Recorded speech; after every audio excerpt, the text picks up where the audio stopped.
টিসিবির পণ্য বিক্রয় কার্যক্রম নিয়ে আরও জানাতে রাজধানীর তেজগাঁও থেকে যোগ দিচ্ছেন সহকর্মী মৌরিন মৌ। মৌ, সংবাদে জানাচ্ছিলাম স্মার্ট ফ্যামিলি কার্ড ছাড়া পণ্য বিতরণ করবে না টিসিবি।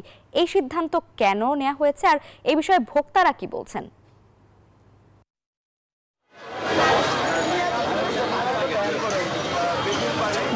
লাবিবা, আমরা সকাল থেকেই কিন্তু এখানে রয়েছি এবং সকাল 10টায় বাণিজ্য উপদেষ্টা কিন্তু এই টিসিবি কার্যক্রম আসলে উদ্বোধন করেন এবং এরপর থেকে কিন্তু ভোক্তাদের মাঝখানে একটি কৌতূহল জাগে যে কেন আসলে স্মার্ট কার্ড ছাড়া পণ্য দেবে না। কারণ হাতে লেখা যে কার্ডগুলো আগে দেয়া হতো সেই কার্ডের জন্য কিন্তু অনেক অনিয়ম হতো, অনেক দুর্নীতি হতো, একজনের পণ্য আরেকজন নিয়ে যেত।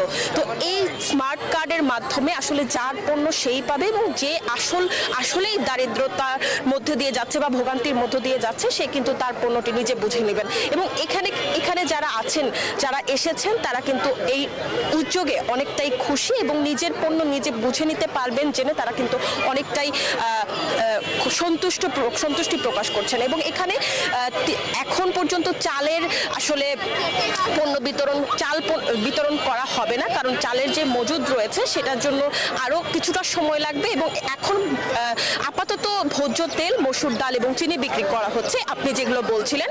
এবং কেউই কিন্তু 1 কেজির বেশি এগুলো কিনতে পারবেন না এবং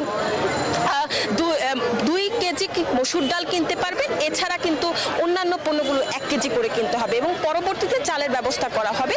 এবং আপনাকে যদি আরেকটু জানাতে চাই যে এইখানে যারা এসেছেন এখন পর্যন্ত এখনো ট্রাক সেলটি শুরু হয়নি, কারণ নির্দিষ্ট পয়েন্ট থেকে কিন্তু ট্রাক সেলটি শুরু হবে। এবং এইখান থেকে এই ছিল আমার কাছে সর্বশেষ।